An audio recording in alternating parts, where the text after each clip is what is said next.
It's dawn on a freezing morning in 1320, and you're chained to a damp stone wall in the depths of a castle dungeon. Your wrists are raw from iron shackles. You haven't seen sunlight in 3 weeks, and the only sounds are the scurrying of rats and the distant echoes of footsteps above. Your family is scrambling to gather the ransom that will buy your freedom, but you have no idea if they'll succeed. Meanwhile, you're surviving on moldy bread and brackish water, wondering if you'll live long enough to see the outside world again. Welcome to life as a medieval prisoner. It's not quite what modern incarceration looks like. Today we're diving into what daily existence was actually like for those imprisoned in Europe's medieval jails, dungeons, and fortress cells. And I'm warning you right now, this is going to shatter any romantic notions you might have about medieval imprisonment. We're talking about ransom systems that bankrupted families, torture devices designed to extract confessions, class divisions that determined whether you lived in comfort or filth, and a justice system where your wealth mattered far more than your guilt. Let's start with who actually ended up in medieval prisons. Because if you think imprisonment worked like it does today, medieval prisoners would like a word: the medieval prison population. Not what you think. Medieval prisons weren't primarily filled with violent criminals. In fact, most people we'd consider serious offenders today, murderers, thieves, rapists, rarely saw the inside of a prison cell. Why? Because imprisonment wasn't the punishment. It was the waiting room. Medieval justice preferred swift, public, and brutal punishments. A thief caught red-handed would be hanged, have a hand cut off, or be whipped bloody in the public square. A murderer faced execution. Someone caught in adultery might spend a day locked in the pillory, pelted with rotten vegetables by their neighbors. Prison was expensive to maintain, so why waste resources housing criminals when you could punish them immediately and send a clear message to others? So, who filled medieval prisons? 3 main groups dominated the prison population. First, debtors.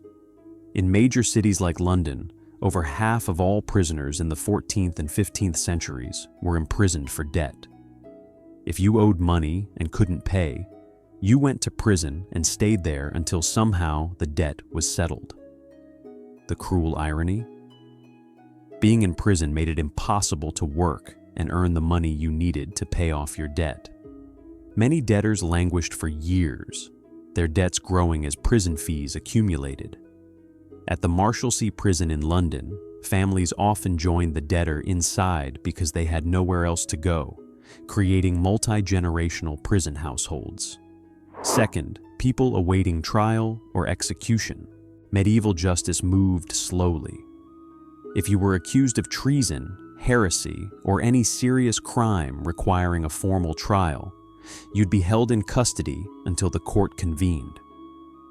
At Newgate Prison in London, accused criminals waited for the next jail delivery, when circuit judges would arrive to process all pending cases at once.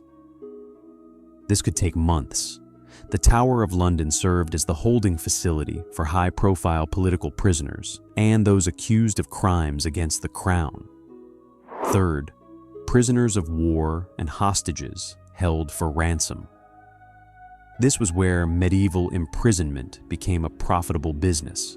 Knights, nobles, and wealthy merchants captured in battle or political conflicts weren't executed. They were imprisoned until their families, vassals, or monarchs paid substantial ransoms for their release. King John II of France, captured at the Battle of Poitiers in 1356, commanded a ransom of 3 million gold crowns, equivalent to years of royal revenue. Even minor nobles could be worth hundreds or thousands of pounds. The brutal geography of imprisonment. Where you were imprisoned mattered immensely. Medieval prisons came in wildly different forms, each with its own conditions and terrors. Castle dungeons represented the darkest nightmare of medieval imprisonment. Built in the lowest levels of fortresses, these cells were deliberately designed to break prisoners psychologically. The dungeon beneath the White Tower in London was completely underground, with no natural light, no ventilation, and walls that wept with moisture. Prisoners might be chained to the floor in positions that prevented them from standing or lying down comfortably. The cold was unrelenting. Stone walls and floors drew heat from the body, and prisoners had no blankets or heating of any kind. Rats, disease, and the stench of human waste defined daily existence. Town prisons and gate towers offered slightly better conditions, but were still horrific by modern standards. Cities like Florence, Venice, and Bologna constructed purpose-built prisons by the 13th and 14th centuries. These facilities were located in the heart of the medieval city, often in converted gatehouses or towers.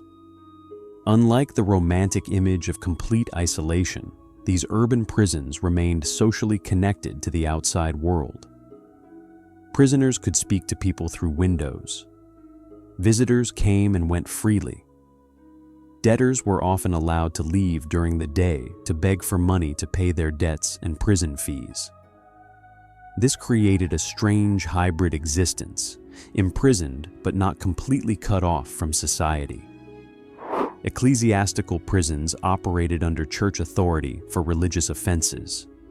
The Clink, owned by the Bishop of Winchester in London, held religious dissenters, heretics, and those who violated church law. Monasteries maintained their own cells for monks who broke monastic rules.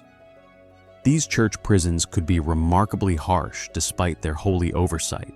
At Fountains Abbey, 3 basement cells confined wayward monks in complete darkness and silence.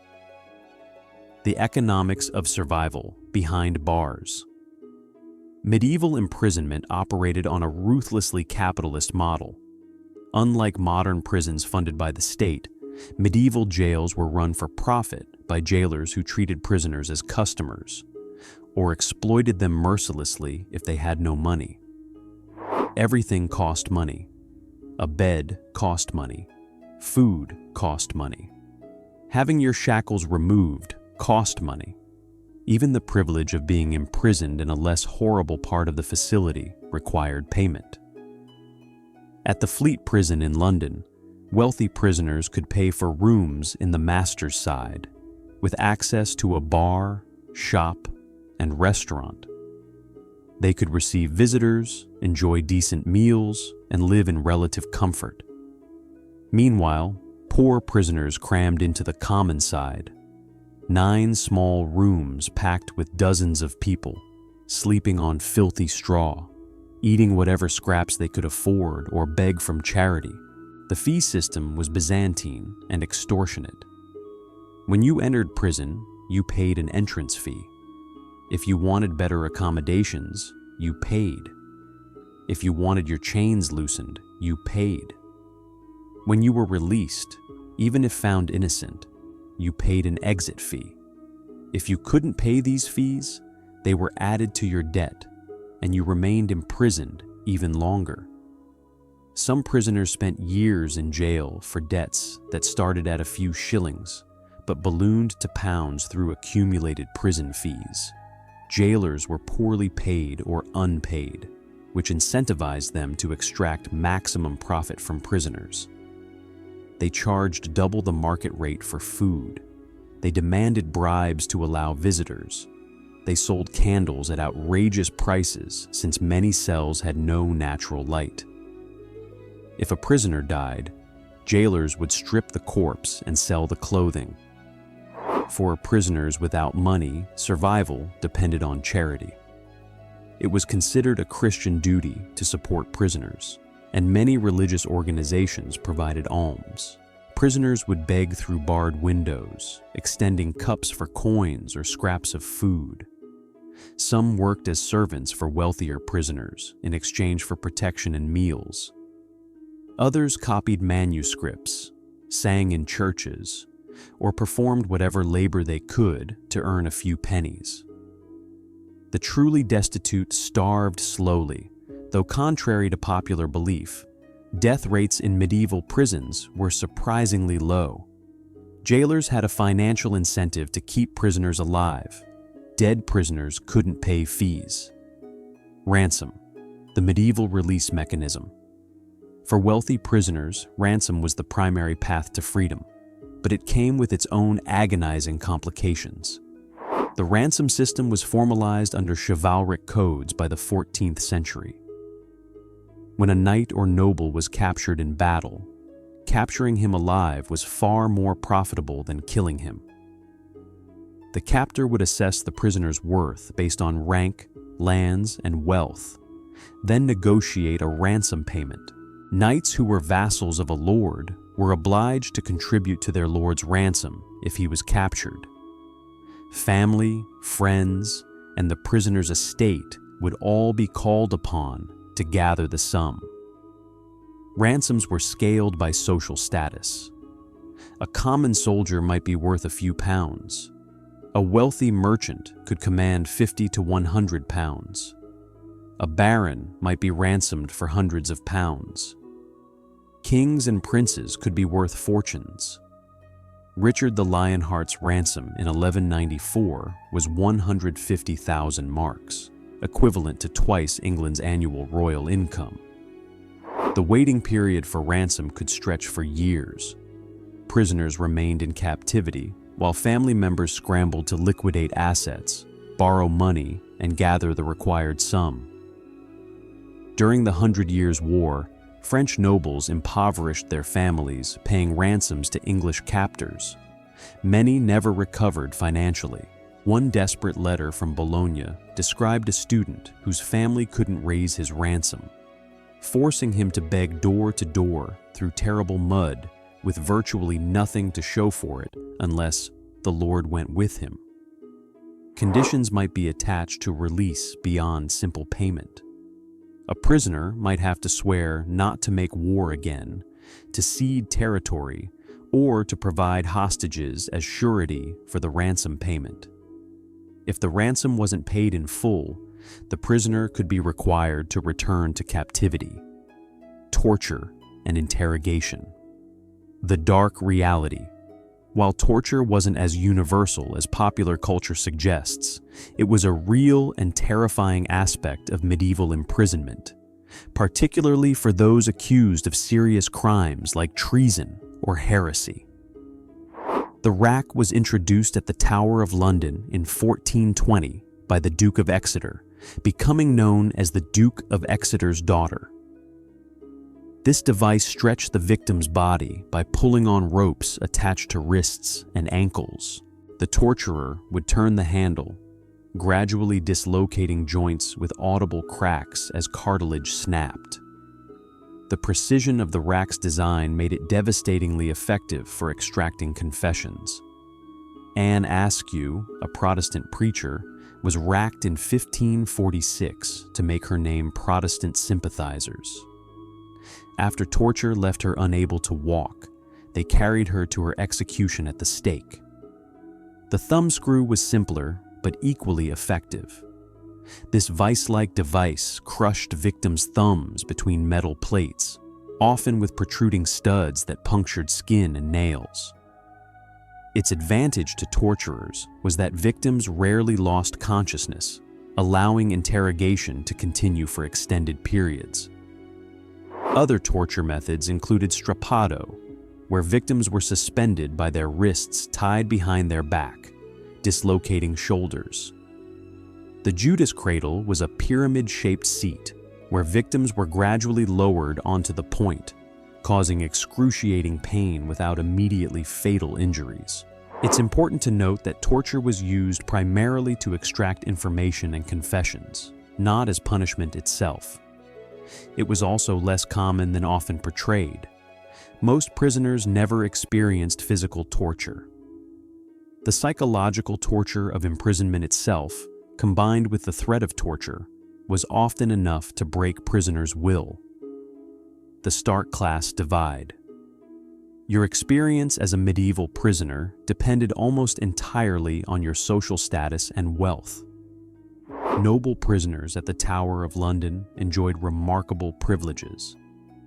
Elizabeth I, imprisoned by her sister Mary I on suspicion of treason, had a suite of rooms with servants and relatively comfortable living conditions. Scottish King John Balliol brought an entire retinue of servants when held at the Tower. High-status prisoners could go on hunting trips or shopping expeditions during their captivity. Sir Walter Raleigh spent 13 years imprisoned at the Tower, but maintained a study where he wrote extensively and received visitors regularly. Meanwhile, common criminals and poor debtors existed in conditions of unimaginable squalor. Packed into dark, unventilated cells with dozens of others, they slept on filthy straw crawling with lice and fleas. Disease was rampant. Typhus, cholera, and dysentery spread rapidly in overcrowded conditions. At Newgate Prison, lice were so prevalent that there was a crunching sound underfoot as guards walked through certain areas. Water was scarce and contaminated. Food was moldy bread and thin gruel, unless prisoners could afford better. The psychological impact was crushing. Many prisoners carved graffiti into cell walls, leaving permanent marks of their existence. The Beauchamp Tower at the Tower of London still shows extensive prisoner carvings, desperate attempts to be remembered after death. Depression and acute boredom plagued inmates who had nothing to do for months or years except wait. Some went mad from isolation and darkness. The path to freedom, if it ever came. Release from medieval prison could happen through several mechanisms, though many prisoners never experienced it. Ransom payment was the most reliable path for wealthy prisoners. Once the sum was delivered and verified, the prisoner would be freed, often with conditions attached. For debtors, release came only when the debt was paid, which was nearly impossible while imprisoned. Some debtors remained for decades. Miraculous escapes featured prominently in medieval accounts, often involving divine intervention. The first prisoner at the Tower of London, Bishop Ranulph Flambard, in 1101, escaped by getting his guards drunk and sliding down a rope smuggled in a wine barrel. Escape was relatively common because medieval prisons were not designed for maximum security. They were converted buildings with guards who could be bribed. Trial verdicts determined fate for criminal defendants. If found guilty of capital crimes, prisoners were executed. If found innocent, they were released, but still had to pay exit fees to the jailer. Some verdicts resulted in mutilation, branding, or exile, rather than continued imprisonment. Death ended many prisoners' captivity. Despite relatively low mortality rates compared to popular belief, many prisoners did die from disease, starvation, or the effects of torture. Bodies were stripped of anything valuable before being dumped in mass graves. Pardon by the monarch occasionally freed political prisoners when they no longer posed a threat, or when political winds shifted. Religious prisoners might be released when new monarchs changed the official faith. Why any of this matters, medieval imprisonment reveals fundamental truths about how societies define justice and punishment. These prisons operated on explicit class hierarchies. The same crime committed by a noble and a peasant resulted in vastly different experiences of incarceration. Justice was literally for sale. Those with money could buy comfort, early release through ransom, or avoid prison entirely by paying fines. Those without money suffered horribly and had virtually no path to freedom. The profit-driven nature of medieval prisons created perverse incentives. Jailers benefited from keeping prisoners as long as possible to extract maximum fees. This system bore no resemblance to rehabilitation or public safety. It was pure financial exploitation. Yet medieval prisons also showed surprising social integration. Unlike modern prisons hidden away from society, medieval urban jails stood in city centers. Prisoners maintained contact with the outside world, received visitors, and sometimes left temporarily to work or beg. The complete isolation of modern incarceration would have seemed strange to medieval people. The ransom system, while brutal to those who couldn't pay, represented a remarkable development in the laws of war. Instead of massacring defeated enemies, capturing them alive for profit became standard practice. This arguably reduced battlefield casualties and created economic incentives for mercy. Life as a medieval prisoner was defined by waiting for trial, waiting for ransom, waiting for debt to be paid, waiting for release that might never come. The wealthy waited in relative comfort with books, servants, and decent food. The poor waited in darkness, cold, hunger, and disease. But everyone waited, suspended in a legal and social limbo that could last months or decades. If you think modern justice is imperfect, medieval imprisonment offers a stark reminder of how much worse things can be when wealth determines not just legal outcomes, but the basic conditions of human survival. If you enjoyed this deep dive into medieval prison life, smash that like button and subscribe for more analytical approaches to history. What other aspects of medieval daily life would you like to see covered? Let me know in the comments below. As always, thank you for watching, and see you in the next one.